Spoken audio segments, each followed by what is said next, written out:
hari abantu bafite iminwa itarigeze itwikwa n'iryo kara, bahomboka mu magambo, ibyo babonye byose bakavuga, mbese ntibigeze iminwa yabishya. Niyo mpamvu rero buriya nk'abantu b'Imana, kugira ngo dushobore gukorera Imana, hari umwuka w'Imana ugomba kuza akamaza akatweza, akadutunganya, akatuboneza. Yewe burya mubona tuba turi no mu materaniro, abantu babona bicaye mu ntebe cyangwa se bari gusenga.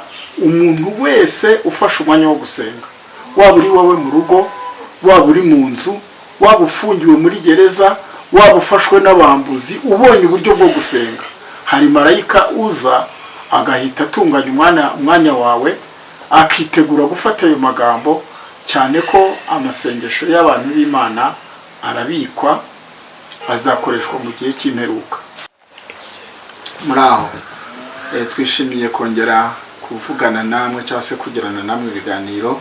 Twari tumaze iminsi tutaboneka muri uyu mwanya, ariko noneho turawubonetse. Hari umukozi w'Imana witwa Bunyani, yigeze yafungwa ngo ajya mu gihome, hanyuma niho yerekewe agatabo k'umugenzi. Natwe rero twari dufite ahantu twari twaragiye, twabonye ibintu byinshi bitandukanye n'abantu batandukanye, ariko muri byose turabishimira Imana. Ubwo rero twongeye kubaha ikaze kuri Mwigengesero TV, kugira ngo tuganirireho ijambo ry'Imana. Amagambo twateguye uyu munsi, ikintu nifuje ko twaganira ni inzira y'agakiza, yavuzwe n'umuhanuzi Yesaya, ibice 35 umurongo wa 5. Iyo usomye icyo gice agitangira avuga ngo ni inzira y'abacunguwe. Niba hariho rero abacunguwe, hari n'abandi batacunguwe. Gucungurwa bivuga iki? Incungu ni ukuvuga ngo ni ikintu gisimbura ikindi kintu. Icyo gihe rero nk'umuntu ashobora kuba yagiye mu kazi runaka gashobora kumufata, bidashoboka agataha, noneho hakaboneka uza kumucungura. Niyo mpamvu rero Yesaya yayise inzira y'abacunguwe. Abacunguwe ni ukuvuga ngo hari ibintu Imana yabacunguyemo, hari ibintu bagombaga kubamo bakabituramo cyangwa se bakazanabigwamo, hanyuma Imana irabacungura, ibashyira muri iyo nzira. Hanyuma iyo babonetse muri iyo nzira, nicyo gituma yitwa inzira y'abacunguwe. Iyo usomye ijambo ry'Imana mu Byakozwe n'Intumwa, herekana igihe ngo abakristo batangiye kwitwa ijambo ubukristo igihe ryaziye muri Antiokiya. Ba Paulo bari bavuga ubutumwa muri Antiokiya, hanyuma igihe babuvugaga niho batangiye kuvuga ngo aba ni abakristo, hatangira ubukristo buza gutyo. Ni muri urwo rwego rero no mu gihe cya Yesaya hariho inzira y'abacunguwe. Iyo nzira rero niyo tugiye gusoma, nifuje ko tuganira muri aya masaha cyangwa se muri uyu mwanya. Ni Yesaya ibice 35 umurongo wa 8. Kandi hazabayo inzira nyabagendwa, iyo nzira izitwa inzira yo kwera, abandi imitima ntibazayicamo, ahubwo izabya babandi. Abagenzi naho baba ari abaswa ntibazayiyoba. Reka dusenge. Mana yacu, turagushimira kuri mwiza kandi utunganye, bereye mwiza bagutegereza. Turagushimira ko wagambiriye kutumenyesha iby'iyi nzira kugira ngo twongere tuyiganireho. Urakoze, Mwuka waradushyigikire, Mwuka waragenderera umuntu wese wakurikira iki kiganiro, wakurikirira ijambo. Urakoze mu izina rya Yesu, amen. Hanyuma rero nk'uko tumaze gusoma ayo magambo, Yesaya yahanuye iby'inzira y'abacunguwe. Avuga ko iyo nzira ngo numwe irera, ni inzira yo kwera, ni inzira ngo irimo ibimenyetso umuntu wese w'umugenzi nubwo ngo yaba ari umuswa ntiyayiyoba. Icyo bishatse kuvuga ni iki? Ngo umuntu wese uri muri iyo nzira asobanukirwa neza ibibi n'ibyiza. Nta niyakoze, si bivuze ko atakora ibyaha, sibivuze ko atahura n'akaga, ariko iyo akoze icyaha ahita amenya ngo iki ni icyaha nkoze. Hari abantu rero bakora ibyaha ntibigire bamenya ko bakoze ibyaha, umuntu akabeshya ntamenye ko abeshye, umuntu agasambana ntamenye ko yasambanye, akumva mbese ni ibintu bisanzwe, akumva nta kibazo. Nicyo cyatumye Yesaya yavuga ngo iyo ni inzira yo kwera, ngo umugenzi nubwo yaba ari umuswa ntiyayiyoba. Kuvuga rero ko atayoba, yashatse kumenya ko uwo muntu ayisobanukirwa, ayimenya neza. Yesu rero yavuze ku by'inzira y'ukuri n'ubugingo, aravuga ngo ninjye nzira n'ukuri n'ubugingo, ntawe ujya kwa data namujyanye. Ayo magambo aboneka muri Yohana ibice 14 bereye ku murongo wa mbere.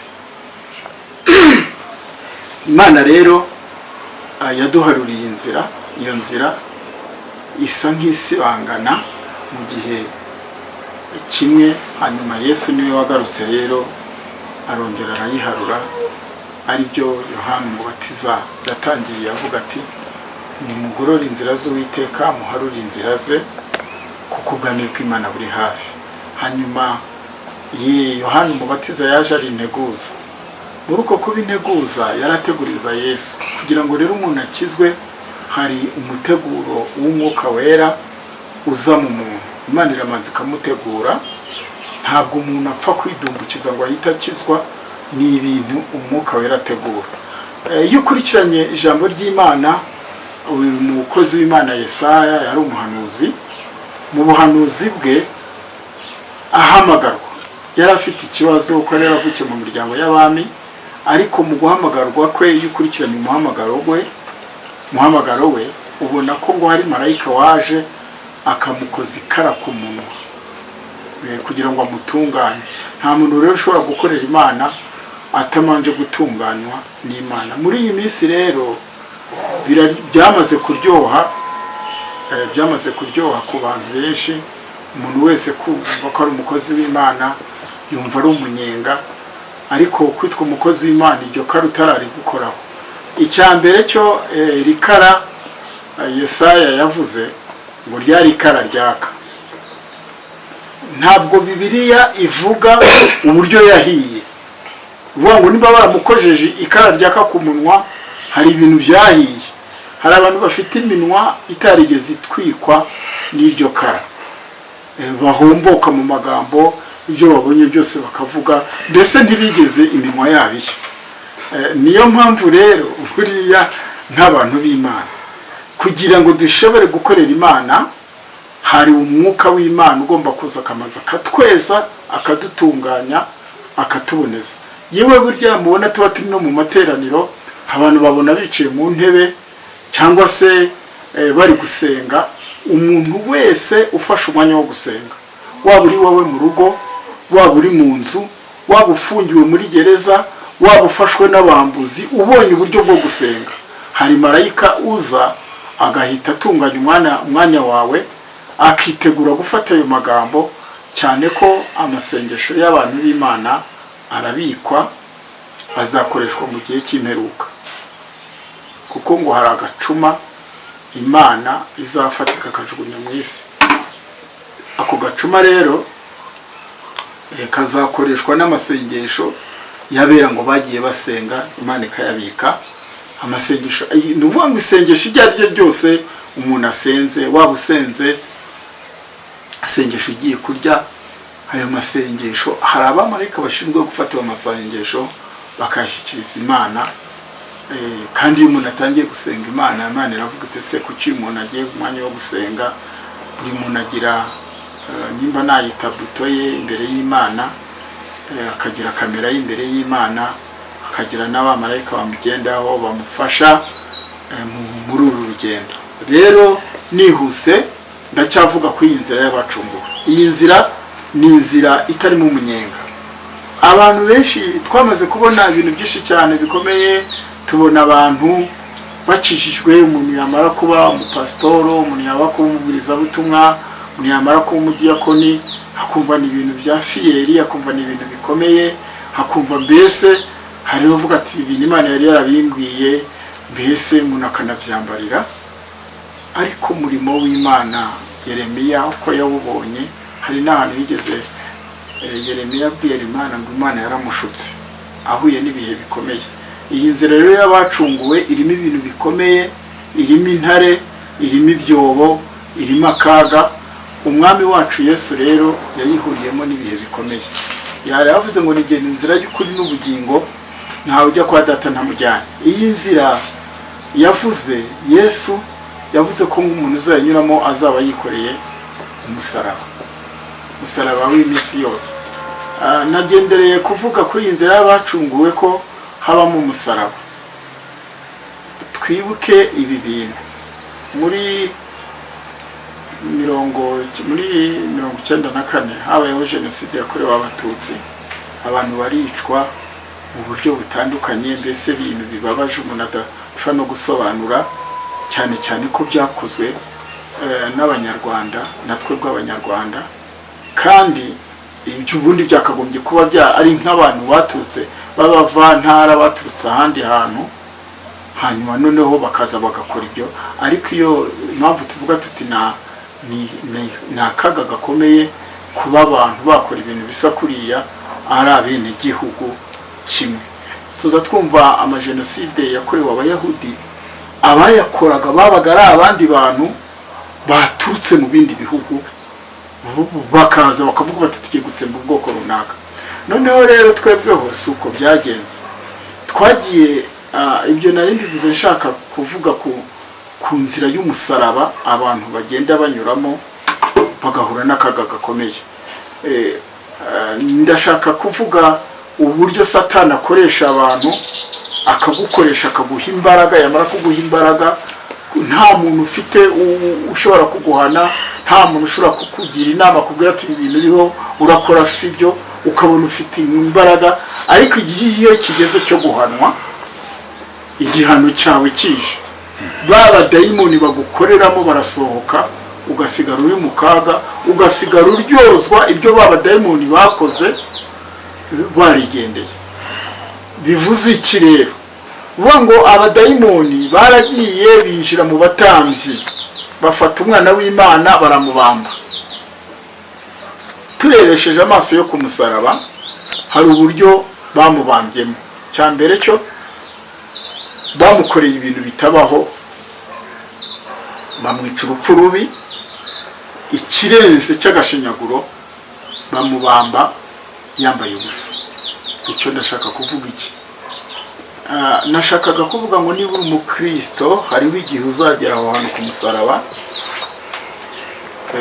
wahagera ugasanga urabambye, umuntu akaba yakwambika ubusa, umuntu akavuga kuri ibandi utari ibandi, umuntu akavuga kuri igisambo utari igisambo, umuntu akavuga mbese ku musaraba abantu bahambikirwa ubusa mu buryo bwinshi butandukanye. Ariko nubwo Kristo yabambwe, ntekereza ko ari nk'umuntu w'iki gihe bakubambye kuriya, bakakubamba bakagushinja na biriya byaha bamushinjaga, aba yakurangije nta jambo wakongera kugira.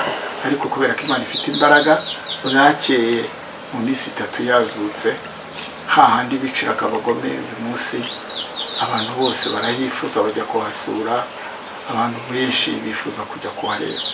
Iyo nzira rero y'abacunguwe irimo n'uwo musaraba. Nagira ngo mubwire mushobora kuri mu kigeragezo cy'uwo musaraba. Hari indirimbo kera abaririmbyi b'Imana baririmbye ngo none mwene data nawe mushiki wanjye, ngo haraho ntiwaba ari wo musaraba wawe. Hari abantu bafite imisaraba ibaremereye y'urushako, y'abana, y'aho batuye, y'imiryango bavukamo mu buryo butandukanye. Ibyo bintu byose bigenda bitubabaza, ariko duhumure, umwami wacu yaranesheje. Niyo mpamvu rero icyo nashaka kuvuga, inzira y'agakiza nta munezero wo mu mubiri ukunze kubamo cyane, duhuriramo n'ibintu biturushya, harimo amahwa ahanda. Muri njye ngo ndabizi neza ko harimo amahwa, ndabizi neza ko harimo inzara, ariko ngo nta kundi iyo nzira tugomba kwemera kwinyuramo. Imana ishimwe rero, Imana ihabwe icyubahiro. Maze iminsi nkumbuye kubona ibi abantu bo hambere ukuntu basengaga Imana, ukuntu babanaga n'Imana, ukuntu bakoreraga Imana, n'ukuntu Imana yatabaraga abantu bayo. Mperutse gusengana n'abantu, umuntu w'Imana duha ubuhamya atubwira ukuntu abantu bagiye gusenga Imana, noneho ngo bahageze hahandi bagiye gusengera bahahurira n'ibisambo. Ibyo bisambo rero nta kindi byabakoreye, barababwiye bati ibintu byose mufite mubishyire hasi. Ariko ikintu cyagaragaye koko bariho basenga Imana, ngo mu gihe icyo gisambo cyari kiyoboye ibindi bisambo gikuramo inkota gitangiye gishaka kubagirira nabi, mu gihe nabo bihebye ntabwo ngo bamenye ahantu ingwe iturutse, bagikona babona ngo ingwe iratimbiye iva mu giti ibisingiye wa mujura cya gisambo ihita imuruma mu mihogo. Ubwo babandi bari aho ngaho baranyanyagira. Birumvikana ko yahaguye, ntabwo yabayeho, ntabwo wari wakwicwa n'ingwe ngo ubeho. Twari turaganirira barambaza bati se iyo ngwe yaturutse he? Ndababwira ni buriya mwebwe mwabonye ari ingwe, ariko yari marayika w'Imana waje mu ishusho y'ingwe. Inshuti z'Imana rero, icyo nashakaga kubabwira, nashakaga kwibutsa abantu ko inzira y'agakiza irimo umunezero wo mu mutima, inzira y'agakiza ikabamo n'imibabaro duhuriramo nayo, kuko ijambo ry'Imana riravuga ngo habaho imibabaro. Muri iyo mibabaro rero Yesu aba ari muri iyo nzira adutabara. Ari umukozi w'Imana mu Kristo, ari mu rugendo ngo yaje gusaya mu isi yagenda gasaze. Hanyuma muri uwo mubabaro yari arimo aza guhura n'umugabo witwa Mutabazi. Mutabazi rero ngo nibwo yamusangaga, aramubaza, aramuhamagara ati yewera byakugendekeye bite? Hanyuma ngo nibwo yamusubizaga ati nanjye nuko byangendekeye. Baramubaza ati kuki utitonze? Amwereka amabuye mu Kristo atari yabonye. Aravuga ati tureba ayo mabuye, tureba ayo mabuye. Mu Kristo ngo atangira kubona imitwe yayo, ati niyo wagombaga kugenda utarukiraho ukagera hakurya. Bivuze iki rero muri urwo rugendo rw'agakiza? Niba ufite ibigeragezo, ufite amakuba, ufite ibyago, hari amabuye ari hafi yawe ugomba gutarukiraho, Imana yateguye ugomba kugenderaho. Rero nagira ngo mbibutse ko mu rugendo hari ubutabazi Imana ifite bwo kudutabara, hari n'amabuye Imana yashyizeho yo twatarukiraho. Ikigeragezo cyose ufite uko cyaba gisa kose, hari uburyo Imana yateguye bwo guhungiramo. Niyo mpamvu ijambo ry'Imana rivuga ngo hamwe n'ikibagerageza Imana izaducira akanzu. Nagira ngo rero turangize ikiganiro dusenga Imana. Niba ufite ikigeragezo ubwira Imana ati Imana nkeneye akanzu ko guhungiramo, nkeneye aho guhagarara. Murakoze, Imana ibahe umugisha. Reka dusenge. Mwami Yesu urengezi wacu, tugushimiye ko ari wowe nzira y'ukuri n'ubugingo, kandi kuva kera wagiye ugaragaza iyi nzira. Wayigaragarije ba Yesaya, bavuga ko ari inzira yo kwera, abagenzi ngo nubwo baba ari abaswa ntibariyo. Urakoze rero kubw'iki kiganiro. Dusabiye umuntu wese uzacyumva kizamugirira umumaro, ku izina rya Yesu. Amen.